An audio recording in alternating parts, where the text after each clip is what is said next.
Hi everyone, welcome to Module 6. In Module 6, let me edit this for you.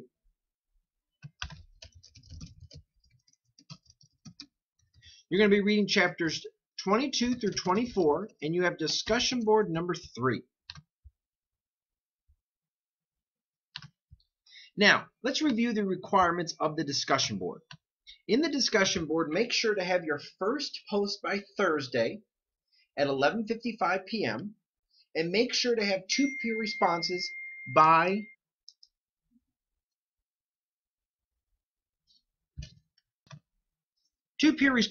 Saturday night. But in your initial post, make sure to focus on your support and your research. This should include an APA formatted in-text citation and reference. And this is very important because you're supporting what you're putting in your analysis. And you'll see that I have the PowerPoint slides right here. I also have the summaries. And these summaries are very important because it'll go through the teaching strategy that I use to teach the course. I have some helpful links and some very interesting videos related to the Great Depression. So if we look at the summaries for this week, we're going to go through some of the various course concepts. For this week, we're going to focus on the command economies and how they emerged. And what was a command economy, and then the existence of a national debt that started. And a national debt was a big challenge for our economy because when the national debt started to occur, you started to see how the government started to manage their resources, and that was a big challenge for the economy.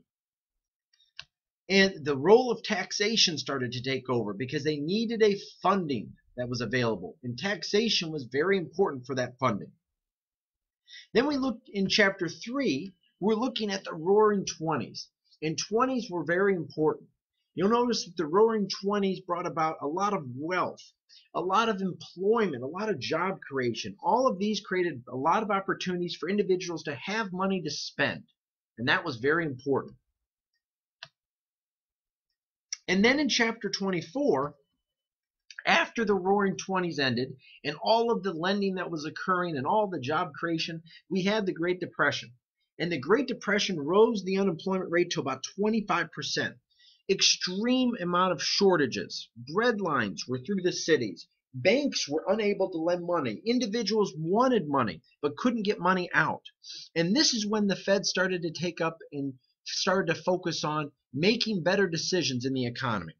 And the role of fiscal policy started to take effect, where the government had to decide the best fiscal policy implications to stimulate the economy.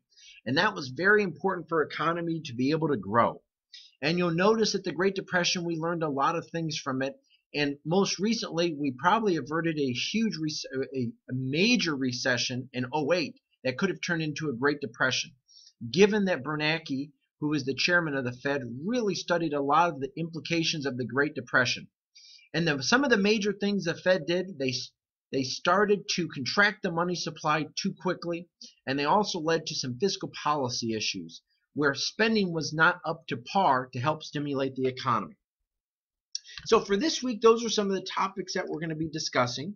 If you need help with your discussion board, please let me know, but I look forward to your effort this week.